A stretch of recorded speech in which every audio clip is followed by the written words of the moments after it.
Hey, it's Justin Woodall with Iron Horse with your monthly update.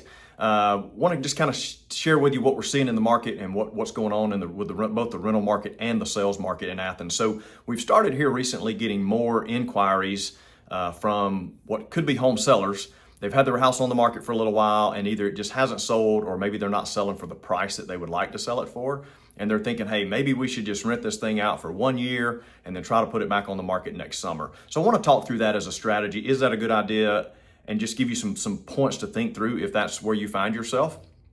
And then just the overall kind of what is the market looking like. So for one, if you're thinking about, if you really want to sell your house, my question would be, do you really think it's going to sell for a whole lot more next year versus this year? And the reason I say a whole lot more is if you put a tenant in there, there's always going to be some things to deal with. For one, it may not show as well with a tenant in it as it might if it were vacant. If the tenant's cluttery or messy, it may not show as well. So so you're going to have to wait for them to move out. Then it's going to be vacant for a period of time. Typically, once they move out, there may be some cleaning that needs to be done, some touch-up paint that needs to be done, just some general things to kind of get it ready to go back on the sales market.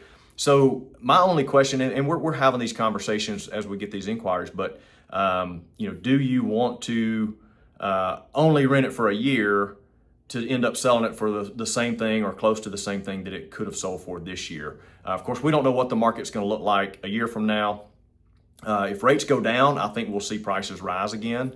If rates hold, I think prices are going to hold. We're kind of getting to a point that the sales market is shifting a little bit.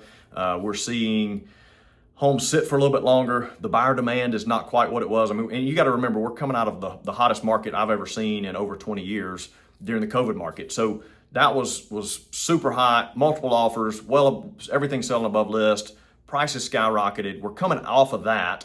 And really we're getting back to what's a little more of a normal market. And what was pre-COVID was homes did take a few months to sell.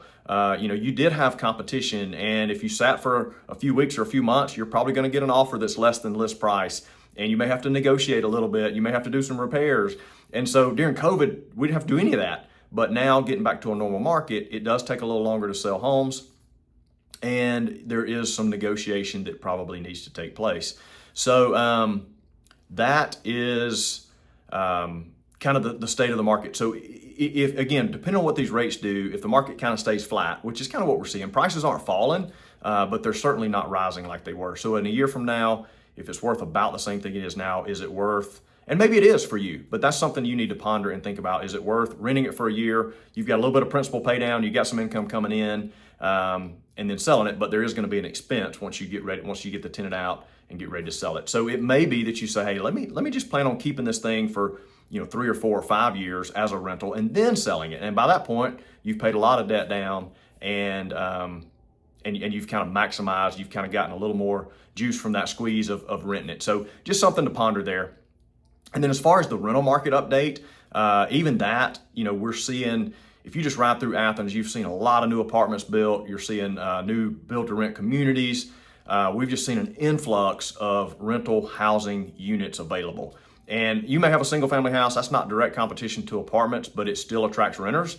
And so as renters flow into those apartments, that leaves less renters that may flow into houses. And so it's not directly tied, but there is a tie there. And so what we're seeing is a little bit of an oversupply of rental housing right now, which means rents are also flattening and even softening. We're seeing some instances where something may have leased last year and it's actually renting for a little bit less this year. So the market's shifting a little bit, and that's just important for you to know. If you have a good tenant in your unit, it may not be, you may just want to hold that rental rate, or if you increase it, do a very slight increase just because the rental market is shifting and changing a little bit. So that's the update for this month. If you need anything, you know where to find us.